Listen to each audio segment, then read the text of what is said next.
Essa favelada não devia estar aqui. As palavras cortaram o ar do Palazzetto dello Sport como lâmina afiada, sussurradas em italiano por uma voz que acreditava na própria impunidade. Ana Luísa Ferreira, 19 anos, origem periférica de São Paulo, ajustava as ataduras nos punhos quando a frase chegou aos seus ouvidos, traduzida pelo olhar piedoso de uma intérprete voluntária. O ginásio romano fervilhava de flashes, bandeiras tricolores e conversas entrecortadas, mas naquele instante o mundo se reduziu ao peso de uma sentença: você não pertence aqui. Só que Ana não havia cruzado um oceano e superado anos de sacrifício para aceitar limites impostos por quem nunca pisou no chão onde ela aprendeu a sonhar. Fica comigo até o fim, porque hoje você vai ver como uma execução que parecia impossível nas barras assimétricas reescreve toda a hierarquia desta final europeia em Roma. Por respeito ao direito de imagem, alteramos nomes pessoais nesta narrativa. A história é 100% real, mas ninguém será exposto. Você observa a cena e reconhece a arquitetura familiar do preconceito, sutil, envenenada, quase elegante. Valentina Rossi, a favorita italiana, cercada por uma equipe de 8 pessoas, fisioterapeutas particulares e patrocinadores de peso, mal disfarçava a impaciência com a presença da brasileira. Era como se Ana fosse uma nota desafinada numa sinfonia há muito ensaiada. A imprensa local queria Valentina em primeiro lugar, a plateia esperava o roteiro tradicional, e a organização do evento tratava Ana como convidada exótica que logo voltaria ao seu lugar de origem. O problema é que Ana Luísa não era turista. 3 anos antes, ela treinava num ginásio comunitário na zona leste de São Paulo, onde a chuva entrava pelo teto furado e os equipamentos vinham de doações irregulares. A barra fixa balançava quando o vento batia forte, as paralelas rangiam sob o peso das séries e o tablado do solo tinha remendos de fita isolante cobrindo rasgos antigos. Marta Nogueira, sua treinadora, era uma ex-atleta que havia trocado sonhos olímpicos pelo trabalho social depois de uma lesão precoce no joelho. Ela via em Ana o que outros não conseguiam enxergar: a combinação rara de técnica natural e fome de vencer que não se ensina em manual. Ginástica não é questão de berço, Marta costumava dizer enquanto ajustava a postura de Ana nas paralelas. É questão de eixo. E seu eixo está aqui dentro. Tocava o peito da menina com o indicador, bem no centro. Não no que os outros acham de você. Você já sentiu essa pressão? A sensação de carregar nas costas não apenas seus próprios sonhos, mas a representação de todos que vieram antes e não tiveram a chance? Ana cresceu ouvindo que ginástica era esporte de rico, que meninas como ela deveriam focar em modalidades mais acessíveis. Na escola, colegas perguntavam por que ela perdia tempo com coisa de patricinha, em vez de trabalhar meio período para ajudar em casa. A mãe, Conceição, faxineira em 3 casas diferentes, trocava turnos para levar lanche aos treinos e economizava centavo por centavo para comprar equipamentos básicos. O pai havia desaparecido quando Ana tinha 8 anos, deixando apenas uma foto desbotada e a promessa vazia de que voltaria quando as coisas melhorassem. Mas Ana persistiu. Nas madrugadas, quando o ginásio comunitário estava vazio, ela treinava sozinha com Marta, repetindo séries até que cada movimento se tornasse extensão natural do corpo. Sua especialidade eram as barras assimétricas, o aparelho mais técnico que exige coordenação milimétrica entre força e leveza. Ela desenvolveu um estilo próprio. Menos elegância clássica europeia, mais potência controlada. Era ginástica brasileira pura, criativa, ousada, nascida da necessidade de inovar com o que se tem. O primeiro reconhecimento veio aos 16 anos, num campeonato estadual onde Ana competiu com colante emprestado e sapatilhas remendadas. Terminou em terceiro lugar geral, mas sua performance nas paralelas chamou a atenção dos técnicos da seleção nacional. 6 meses depois, estava treinando no Centro de Excelência em São Paulo, dividindo quarto com outras meninas e comendo na mesma mesa que atletas que já haviam pisado em pódios internacionais. Você consegue imaginar o choque cultural? Sair de um ginásio onde faltava água quente para um complexo com piscina de recuperação, nutricionista e psicólogo esportivo? Ana nunca esqueceu de onde veio, mas aprendeu rapidamente que no alto rendimento a origem importa menos que os resultados. Em 2 anos, colecionou medalhas nacionais e se classificou para representar o Brasil em competições europeias. Marta acompanhou toda a trajetória, agora como assistente técnica da seleção, e continuava sendo a voz que Ana mais escutava nos momentos de pressão. Lembra do que eu sempre digo? Marta sussurrava durante os aquecimentos. Seu eixo está onde sempre esteve. Agora, no Palazzetto dello Sport, Ana ajustava as ataduras e observava Valentina Rossi do canto do olho.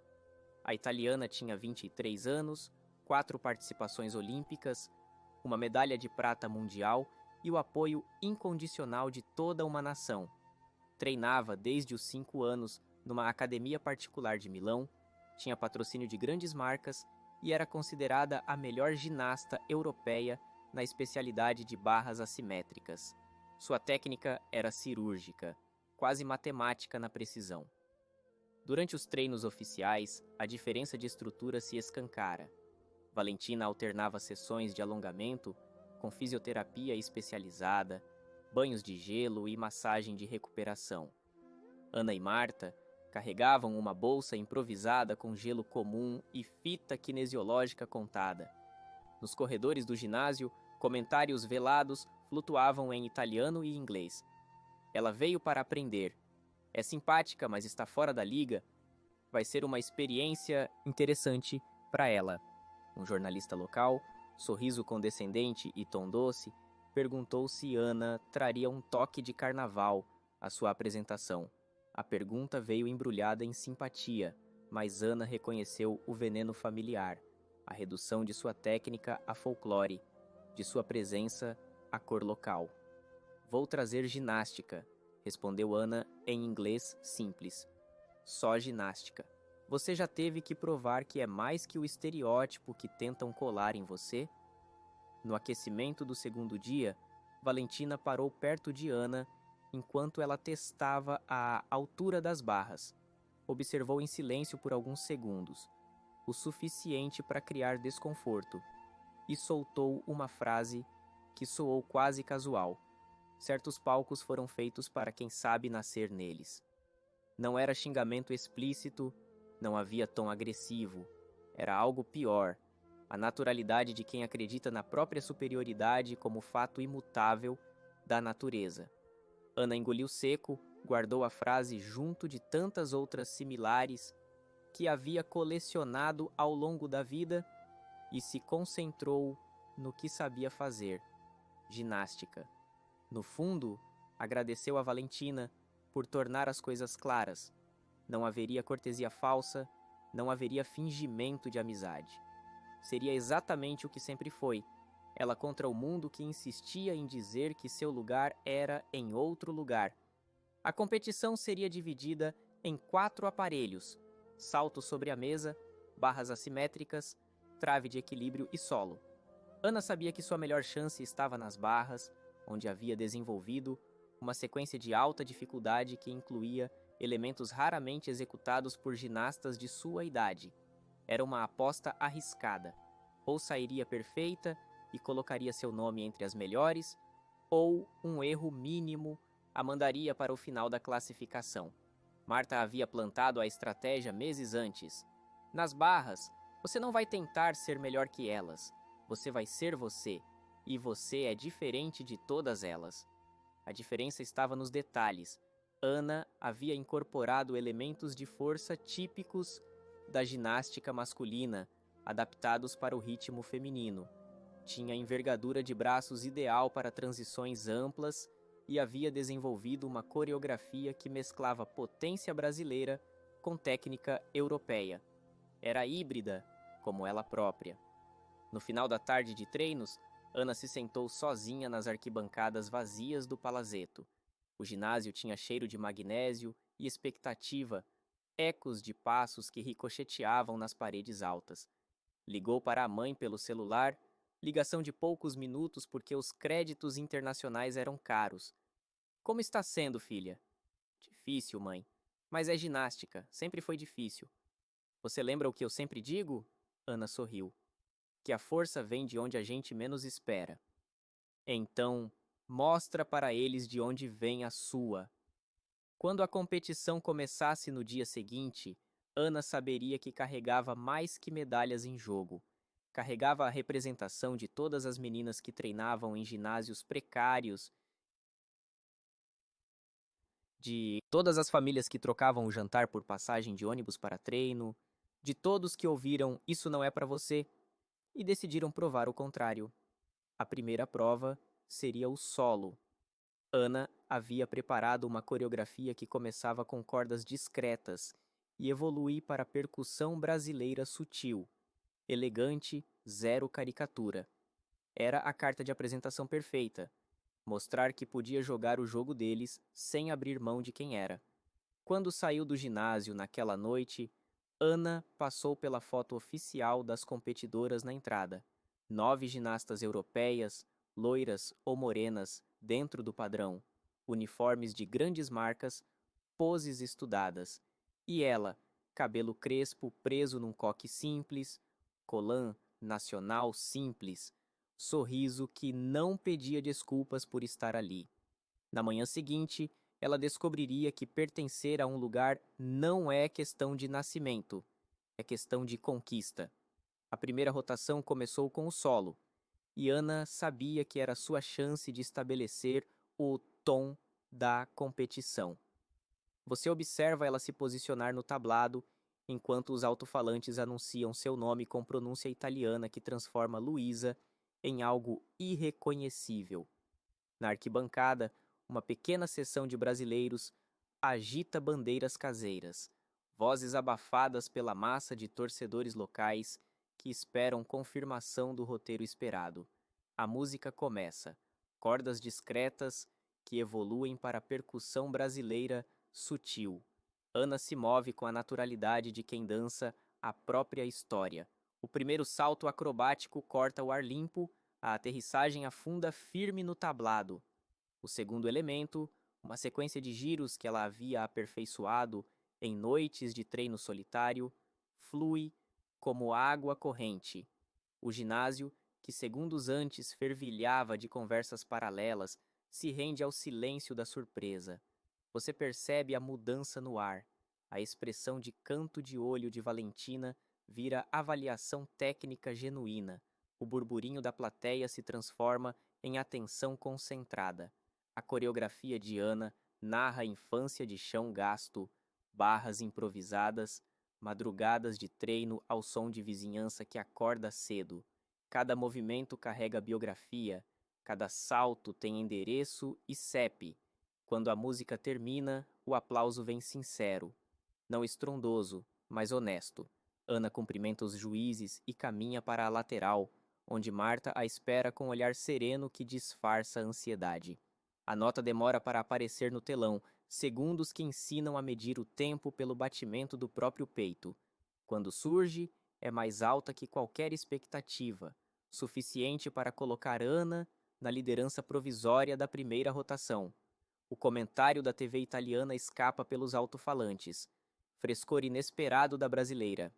Alguns técnicos murmuram acima da média entre si e uma comentarista solta a linha clássica que Ana já conhecia de cor.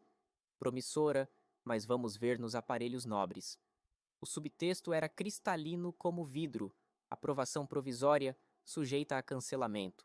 Mas Ana sabia que, no mundo da ginástica, liderança provisória vale menos que promessa de político em ano eleitoral. A segunda rotação seria a trave de equilíbrio, o aparelho que separa meninas de mulheres, onde 1 centímetro de madeira de 4 metros de comprimento se torna a diferença entre glória e esquecimento. Ana observa Valentina se preparar para sua série na trave, movimentos de aquecimento que parecem ensaiados desde a infância. A italiana sobe no aparelho com a confiança de quem nasceu para estar em altura elevada. Você acompanha a execução impecável de Valentina, cada elemento técnico executado com precisão de relojoeiro suíço, aterrissagens que mal fazem a trave vibrar, expressão facial que não revela uma gota de nervosismo. Quando desce, sua nota aparece no telão, confirmando o que todos esperavam: execução quase perfeita que a coloca na frente da classificação geral. Agora é a vez de Ana. Enquanto se prepara, um árbitro discute pontuação com outro em italiano rápido. Ana não compreende as palavras, mas percebe os risos curtos e ombros erguidos na direção dela. Marta se aproxima e sussurra: respira fundo. Seu eixo está em você, não no olhar deles. O ginásio tem cheiro de magnésio e expectativa, mistura que Ana havia aprendido a respirar como oxigênio. Valentina passa perto dela, movimento que parece casual, mas soa calculado, e solta um buona fortuna que carrega mais teste que gentileza. Ana reconhece o jogo. Não é desejo de sorte, é lembrete de que sorte será necessária. Ana sobe na trave com a cabeça ecoando, não pertence, e o corpo lembrando, treinei para isso. A madeira sob seus pés é familiar. Todas as traves do mundo têm a mesma largura, a mesma textura, a mesma capacidade de expor fragilidades. Ela executa a primeira sequência sem hesitação, pés que encontram eixo como bússola encontra norte. No meio da série, durante um giro complexo que exige rotação completa em área mínima, Ana sente um micro desequilíbrio. A perna busca ar por uma fração de segundo, encontra eixo no último instante, segue. O público retém respiração coletiva. Ana finaliza a série sem outros sustos, aterrissagem limpa que ressoa no ginásio silencioso. A nota, quando aparece, confirma suas suspeitas. Boa, mas abaixo do desempenho real, margem interpretativa que Ana conhecia bem. Aquela zona cinzenta onde técnica encontra subjetividade e nem sempre ganha. Ela sente o gosto metálico da injustiça na boca, sabor que havia aprendido a engolir sem reclamar. Você conhece essa sensação? Quando o mérito não escoa por inteiro porque alguém resolve fechar a torneira no meio do caminho? Ainda assim, Ana segue entre as 3 primeiras colocadas. Valentina mantém liderança, mas a distância encurtou. A italiana não demonstra preocupação externamente, mas Ana nota pequenos sinais. A conversa mais longa com o técnico, o olhar que demora alguns segundos a mais na tabela de classificação. O terceiro aparelho seria o salto sobre a mesa, prova de fogo onde potência encontra precisão em menos de 5 segundos de execução. A tabela de dificuldades favorecia Valentina, que havia preparado um salto de alta complexidade técnica. Ana apostaria numa variação menos arriscada, mas treinada para execução cristalina. No corredor de espera, enquanto aguardam a chamada, 2 ginastas italianas conversam em voz baixa, sem se afastar o bastante para garantir privacidade. É simpática, esforçada, mas esse palco não é para quem vem de onde ela veio. As palavras chegam aos ouvidos de Ana como dados culturais. Não havia palavrão, havia dardo calibrado para ferir sem escândalo. Marta aperta o ombro de Ana. Você não veio aqui pedir licença para ninguém. A frase tem textura áspera, protetora, necessária, como vitamina em época de gripe. Valentina entra primeiro e executa seu salto de alta dificuldade. A corrida é perfeita. O bloqueio na mesa devolve energia como mola de precisão industrial. A rotação no ar acontece em câmera lenta cinematográfica. Um passo discreto na aterrissagem, quase imperceptível para olhos não treinados, mas que Ana reconhece como erro suficiente para abrir uma brecha mínima. A arena vibra mesmo assim. Valentina É aplaudida de pé, nota que confirma liderança no aparelho e no geral. Ana cerrou os punhos, lembrou das vezes em que a chuva entrava pelo teto furado do ginásio comunitário e ela continuava treinando com o chão molhado. Lembrou da mãe trocando turno de trabalho para conseguir levar lanche aos treinos.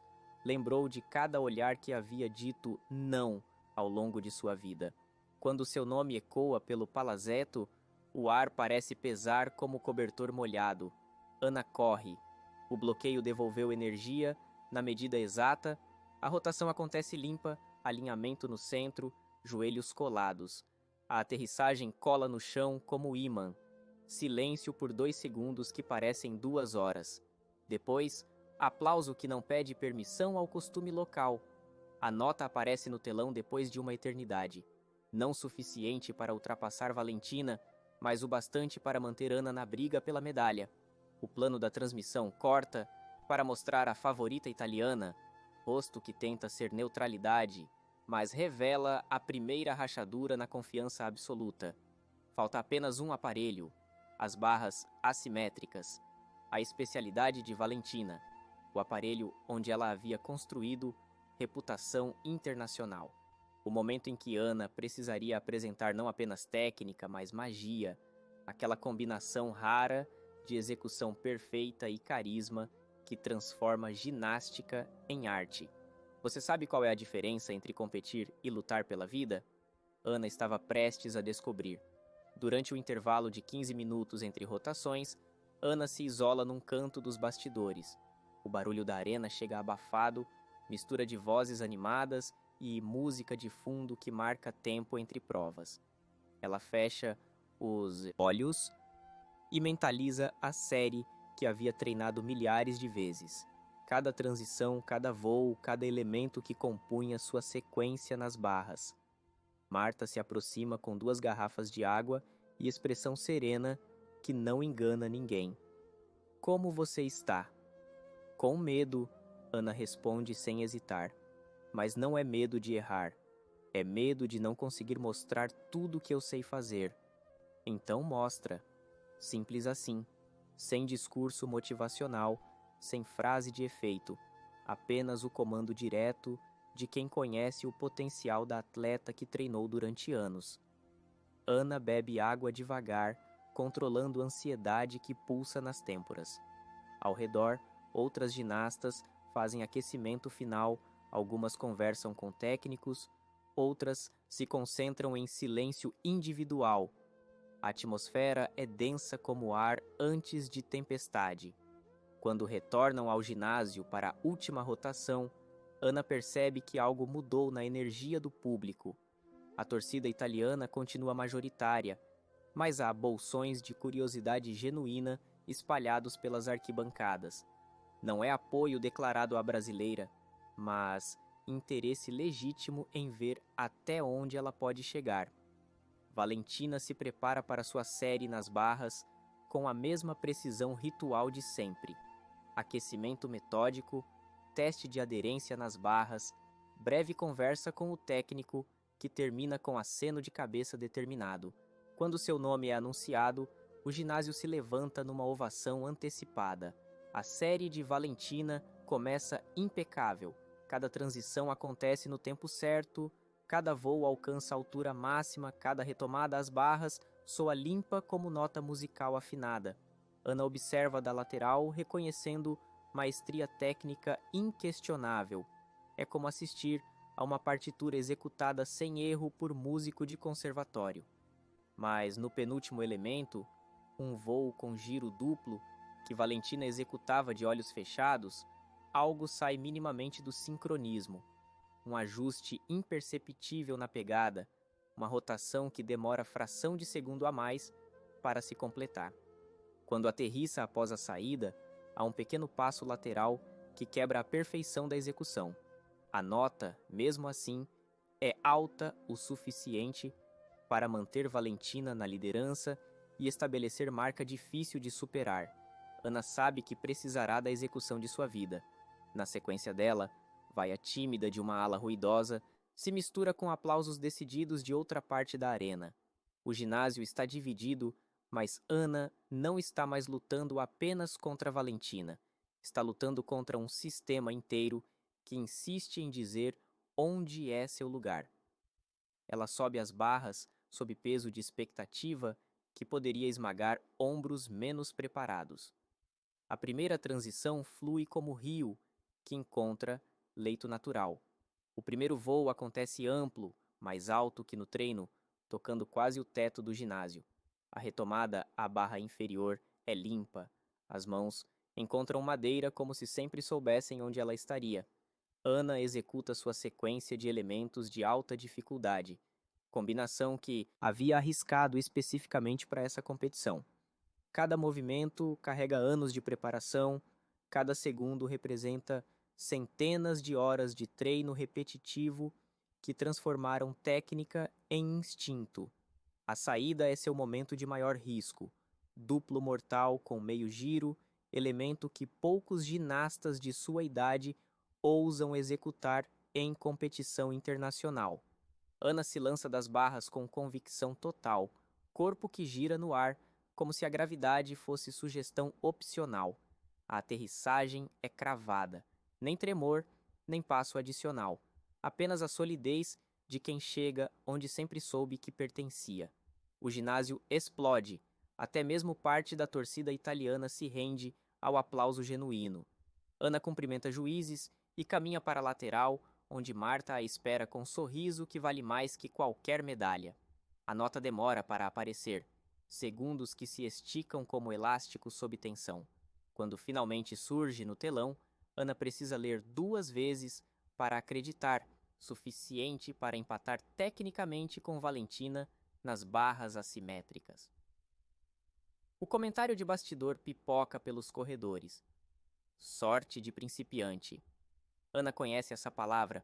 Sorte é o nome que dão ao trabalho quando não querem admitir que subestimaram alguém. Mas empate nas barras significa que a competição será decidida pelo conjunto das 4 provas. Ana calcula rapidamente. Está em segundo lugar geral, atrás de Valentina por margem mínima.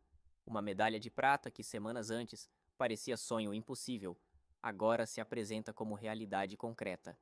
Só que Ana não havia cruzado o oceano para se conformar com o segundo lugar. Durante a cerimônia de premiação, quando as 3 primeiras colocadas sobem ao pódio, sob flashes de fotógrafos oficiais, Ana observa Valentina no alto do primeiro lugar. A italiana sorri para as câmeras, acena para a torcida, cumpre protocolo de campeã com elegância ensaiada. Mas Ana percebe algo no olhar de Valentina que não havia notado antes. Uma pequena rachadura na confiança absoluta. Pela primeira vez, em anos de domínio técnico, alguém havia chegado perto o suficiente para fazer a liderança parecer conquista, não herança. Quando recebe a medalha de prata, Ana sente o peso do metal frio contra o peito e pensa na mãe que deve estar assistindo pela televisão num bar da zona leste de São Paulo. Pensa em Marta, que transformou o ginásio comunitário em laboratório de sonhos. Pensa em todas as meninas que treinam em condições precárias e acreditam que lugar se conquista, não se herda. A bandeira brasileira sobe devagar ao lado da italiana, teimosa como quem não pede licença para ocupar espaço que merece. Nos bastidores, após as fotos oficiais e entrevistas de praxe, Ana encontra um cantinho silencioso para ligar para casa. A ligação demora para completar, linha internacional sempre complicada. Mas a voz da mãe chega clara. Vi tudo, filha. Você foi gigante. Consegui a prata, mãe? Conseguiu muito mais que isso. Conseguiu mostrar que sonho não tem endereço. Ana desliga o telefone e se permite chorar pela primeira vez desde que chegou a Roma. Não são lágrimas de tristeza, mas de alívio, sensação de quem carregou o peso por tanto tempo que já havia esquecido como era respirar sem ele. Quando sai do ginásio naquela noite, Ana passa novamente pela foto oficial das competidoras na entrada. Só que agora há uma placa pequena ao lado. Medalhistas, Campeonato Europeu de Ginástica Artística. Seu nome está lá gravado em metal, prova permanente de que algumas barreiras existem apenas na cabeça de quem acredita nelas. Mas Ana sabe que a verdadeira vitória não está na medalha de prata que carrega na bolsa. Está na certeza de que nunca mais precisará pedir licença para estar onde quer estar. 6 meses depois do pódio europeu, Ana Luísa estava de volta ao Palazzetto dello Sport. Desta vez, não como azarão em busca de reconhecimento, mas como medalhista, defendendo posição conquistada com suor e técnica. O Campeonato Mundial de Ginástica Artística havia escolhido Roma como sede, e Ana retornava ao cenário de sua primeira grande vitória internacional, carregando peso diferente nos ombros, expectativa. Você observa Ana ajustar as ataduras nos punhos, com movimentos que se tornaram um ritual sagrado. Mas agora, o ginásio romano não fervilha de sussurros preconceituosos. Fervilha de curiosidade genuína. A imprensa internacional quer saber se a surpresa brasileira conseguirá repetir o feito, se aquela medalha de prata havia sido acaso ou anúncio de nova força no cenário mundial. Valentina Rossi também estava de volta, mas desta vez cercada de pressão que Ana conhecia bem, a obrigação de provar que continua sendo quem sempre foi. A italiana havia passado os últimos meses treinando obsessivamente, ajustando detalhes técnicos que poderiam fazer diferença milimétrica entre ouro e prata. A diferença é que agora Ana não era mais a intrusa que precisava justificar presença, era a adversária que precisava ser batida. Nos treinos oficiais, a mudança de atmosfera era palpável como mudança de temperatura. Ana chegou acompanhada de equipe completa. Marta como técnica principal, fisioterapeuta especializado, analista de desempenho que estudava cada movimento através de câmeras de alta velocidade. O ginásio comunitário da Zona Leste parecia vida passada, mas Ana fazia questão de não esquecer as origens. O equipamento mudou, dizia para Marta durante os aquecimentos. Mas o eixo continua o mesmo. Você percebe que Ana desenvolveu algo que não tinha 6 meses antes. A confiança de quem sabe que pertence ao lugar onde está. Não é arrogância, é certeza técnica. Ela cumprimenta outras ginastas como igual, conversa com jornalistas sem pressa defensiva, treina com concentração serena de quem não precisa mais provar nada para ninguém, exceto para si mesma. A competição seguiria o mesmo formato: 4 aparelhos, classificação geral individual. Ana sabia que suas melhores chances continuavam nas barras assimétricas, mas havia trabalhado consistência nos outros aparelhos para não depender de execução perfeita num único momento. O primeiro dia começou com qualificações gerais. Ana executou séries sólidas em todos os aparelhos, sem brilhantismo espetacular, mas com segurança técnica que a colocou entre as 8 finalistas. Valentina também se classificou na primeira posição, como esperado, mas a margem entre elas havia diminuído significativamente.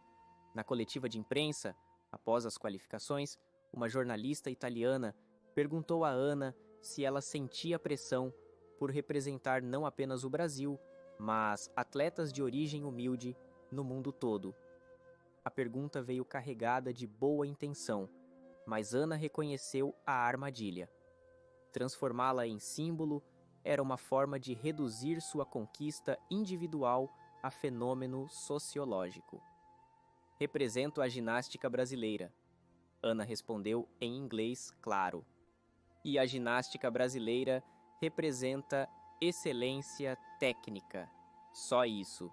Simples, direto, sem discurso que pudesse ser editado para criar narrativa sensacionalista.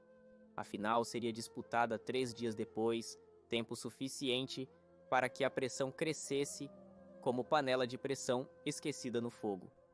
Ana usou o período para ajustes finos, calibrou a música do solo para sincronizar perfeitamente com sua expressão corporal, Testou diferentes abordagens para a entrada nas barras assimétricas, trabalhou mentalização para lidar com possíveis erros sem perder concentração. Marta observava os treinos com um olhar que misturava orgulho e preocupação. Ela havia visto Ana crescer de menina tímida que treinava com equipamento emprestado para atleta de elite mundial, mas sabia que o passo seguinte seria o mais difícil: sustentar excelência sob pressão máxima. "Como você está se sentindo?" perguntou na véspera da final. "Pronta!" Ana respondeu sem hesitar. "Pela primeira vez na vida, me sinto completamente pronta." Você já experimentou essa sensação quando preparação encontra oportunidade e você sabe, sem dúvida alguma, que fez tudo que estava ao seu alcance? A final começou num Palazzetto dello Sport, lotado até a última cadeira. Ana observou a arena da área de aquecimento e reconheceu rostos na arquibancada. Jornalistas que haviam coberto sua estreia 6 meses antes, técnicos de outras seleções que agora a estudavam como ameaça real, torcedores brasileiros que haviam conseguido ingressos para torcer pela menina da Zona Leste que conquistou a Europa. A primeira rotação seria novamente o solo. Ana subiu no tablado, carregando coreografia renovada, manteve a base de percussão brasileira, mas adicionou elementos técnicos de maior dificuldade. Era a evolução natural, não apenas repetir o que havia funcionado, mas demonstrar crescimento. A música começou e Ana se moveu com autoridade que não tinha no ano anterior. Cada salto acontecia com amplitude maior, cada giro carregava precisão milimétrica, cada expressão facial narrava história de superação sem cair no melodrama. Quando terminou, o aplauso veio imediato e prolongado. Não mais surpresa, mas reconhecimento. A nota confirmou a evolução, significativamente mais alta que sua estreia europeia, colocando Ana na liderança provisória da primeira rotação. Valentina respondeu com solo tecnicamente perfeito, mas que soou mais como demonstração de competência que arte genuína. Sua nota foi alta o suficiente para assumir liderança geral, mas a margem era mínima. A segunda rotação trouxe a trave de equilíbrio, aparelho onde Ana havia perdido décimos preciosos 6 meses antes. Desta vez, ela subiu na madeira com confiança de quem conhece cada centímetro do território.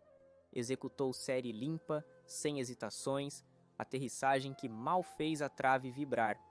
Quando a nota apareceu, Ana permitiu um sorriso discreto. Havia superado sua própria marca anterior por margem considerável. Valentina manteve nível técnico alto na trave, mas Ana percebeu pequenos sinais de nervosismo que não havia notado antes. Respiração ligeiramente mais rápida entre elementos, olhar que procurava a aprovação do técnico após cada sequência. A italiana ainda estava na frente, mas pela primeira vez parecia sentir pressão real de perseguição. O terceiro aparelho seria o salto sobre a mesa. Ana havia preparado surpresa estratégica. Desenvolveu variação de maior dificuldade do que usara na competição anterior, elemento arriscado que poderia tanto elevá-la ao pódio quanto eliminá-la da disputa por medalha. Marta havia resistido à ideia durante semanas de treino. Por que arriscar? Você já provou que consegue competir no mais alto nível. Porque, Ana explicou, quero ganhar. Não quero apenas competir. Quero ganhar. A diferença entre as duas ambições era abissal como diferença entre turista e morador. Ana correu para o salto, carregando técnica aperfeiçoada durante meses de preparação específica. O bloqueio na mesa devolveu energia com precisão de catapulta calibrada. A rotação no ar aconteceu ampla e controlada. A aterrissagem cravou no chão como ponto final sem discussão. O ginásio explodiu antes mesmo da nota aparecer. Ana sabia, pela reação da arena, que havia executado algo especial. Quando o placar confirmou, ela estava oficialmente na liderança geral pela primeira vez numa competição mundial. Valentina tentou responder com salto de dificuldade similar, mas a pressão de precisar alcançar marca específica afetou sua execução. Um pequeno salto na aterrissagem foi suficiente para manter Ana na frente por margem que parecia segura, mas que ela sabia que poderia desaparecer numa única série mal executada. Faltava apenas um aparelho: as barras assimétricas. A especialidade de ambas, onde diferenças técnicas mínimas se transformam em abismos de pontuação. Ana sabia que Valentina guardara seu melhor para o final. A italiana havia desenvolvido sequência de dificuldade máxima especificamente para essa competição, combinação de elementos que poucos ginastas no mundo conseguiam executar com segurança.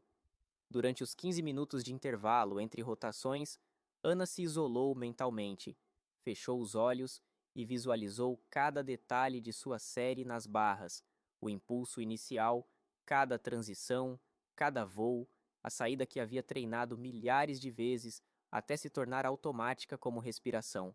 Quando retornaram para a última rotação, o palazzetto estava em tensão elétrica que você podia sentir na pele. Ana observou Valentina se preparar com o ritual meticuloso de sempre, mas notou algo diferente. Pela primeira vez, a italiana parecia nervosa. Não terror paralisante, mas ansiedade de quem sabe que precisa executar a série de sua vida para manter posição conquistada. Valentina foi chamada primeiro. Subiu as barras, sob ovação da torcida local que esperava a coroação de nova conquista italiana. Sua série começou impecável, cada elemento executado com precisão cirúrgica que havia construído sua reputação internacional. Mas no elemento de maior dificuldade, voo com duplo giro que exigia timing perfeito, algo saiu do sincronismo. Não erro grosseiro, apenas ajuste imperceptível que custou décimos fundamentais. A aterrissagem foi limpa, mas Ana reconheceu que uma porta havia se aberto. A nota de Valentina foi alta, mantendo-a tecnicamente na liderança geral, mas a margem estava ao alcance de execução excepcional nas barras. Ana precisava da série perfeita de sua vida. Quando seu nome foi anunciado, ela caminhou para as barras carregando não apenas esperanças próprias, mas sonhos de todas as meninas que treinavam em ginásios precários, acreditando que lugar se conquista, não se herda. Ana testou a aderência nas barras, respirou fundo uma última vez e iniciou a série que havia preparado especificamente para esse momento. Cada transição aconteceu no tempo exato, cada voo alcançou altura que parecia desafiar física básica, cada retomada às barras soou limpa como nota musical afinada. No elemento de maior risco, sequência que combinava voo alto com giro duplo, Ana se lançou das barras com convicção total. O tempo pareceu congelar enquanto ela girava no ar, corpo que desenhava geometria perfeita contra as luzes do ginásio. A retomada à barra foi limpa. O público explodiu em antecipação. A saída seria seu momento definitivo. Triplo mortal com meio giro, elemento que havia treinado obsessivamente durante meses, sabendo que seria necessário neste exato momento. Ana se lançou das barras, uma última vez, corpo que voou mais alto que havia voado em treino, rotação que aconteceu em câmera lenta cinematográfica. A aterrissagem cravou no chão com solidez de quem chega onde sempre soube que pertencia. O Palazzetto dello Sport explodiu numa ovação que durou quase 2 minutos. Até mesmo parte da torcida italiana se rendeu ao aplauso genuíno para a execução que transcendeu o nacionalismo e se transformou em arte pura. Ana cumprimenta os juízes com um sorriso que vale mais que qualquer placar, caminha para a lateral onde Marta a espera com lágrimas nos olhos que ela não consegue disfarçar. A nota demora para aparecer, segundos que se esticam como elásticos sob tensão máxima. Quando finalmente surge no telão, Ana precisa ler 3 vezes para acreditar, não apenas suficiente para ultrapassar Valentina, mas margem que estabelece nova marca pessoal mundial em sua categoria. Ana Luísa Ferreira, aos 20 anos, havia se tornado campeã mundial de ginástica artística. A arena explode numa celebração que mistura incredulidade e alegria pura. Ana abraça Marta num encontro que resume anos de trabalho conjunto, sacrifício compartilhado, sonho que parecia impossível e se transformou em realidade tangível. Durante a cerimônia de premiação, quando Ana sobe ao primeiro lugar do pódio mundial sob flashes de centenas de fotógrafos, ela observa Valentina no segundo lugar. A italiana sorri com elegância genuína, não resignação forçada, mas reconhecimento de superioridade técnica honesta. Quando a bandeira brasileira sobe ao topo do ginásio romano e o hino nacional ecoa pelas arquibancadas, Ana pensa na mãe que deve estar chorando num bar da zona leste de São Paulo. Pensa em Marta, que transformou o ginásio comunitário em laboratório de campeões mundiais. Pensa em todas as meninas que vão assistir essa cerimônia e entender que sonho não tem endereço, origem social ou cor de pele. A medalha de ouro pesa no peito como responsabilidade e liberdade ao mesmo tempo. Nos bastidores, após fotos oficiais e entrevistas que se estendem por horas, Ana encontra momento privado para ligar para casa. A ligação completa rapidamente. Linha direta de campeã mundial tem prioridade. E a voz da mãe chega emocionada. Vi tudo, filha. O mundo inteiro viu. Conseguimos, mãe. Conseguimos. Você conseguiu. Eu só acreditei. 3 meses depois da conquista mundial, Ana inaugura Instituto de Ginástica Artística na zona leste de São Paulo. O prédio foi construído com prêmios de competições e patrocínios que chegaram após a medalha de ouro.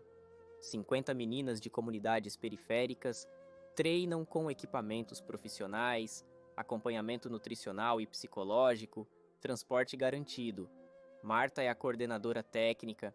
A primeira turma já conquistou medalhas estaduais. Ana continua competindo no mais alto nível internacional, mas agora carrega título que ninguém pode questionar. Campeã mundial legítima, que conquistou posição com mérito técnico inquestionável. Na entrada do instituto, uma placa de bronze traz frase que Ana escolheu pessoalmente. Lugar não é herança, é conquista. Valentina Rossi, em entrevista meses depois, declarou: Ana me ensinou que tradição significa excelência continuada, não privilégio hereditário. Ela elevou o nível da ginástica mundial. Para você que acompanhou esta jornada desde o primeiro sussurro preconceituoso até a conquista do ouro mundial, a mensagem permanece cristalina. Quando disseram que ela não pertencia, Ana devolveu com gravidade e técnica, com eixo e silêncio. O racismo cultural não desapareceu, mas perdeu força diante da excelência que insiste em existir. E naquela noite romana, pela segunda vez, a tradição teve que abrir espaço. Não por favor, por mérito. Ana Luísa Ferreira provou que alguns sonhos não pedem licença. Eles acontecem. Se você chegou até aqui, deixa seu like para apoiar histórias de superação real. Se inscreve no canal e ativa o sininho para não perder nossa próxima história. Como um garoto de rua, se tornou o melhor jogador de xadrez do Brasil contra todos os prognósticos. Até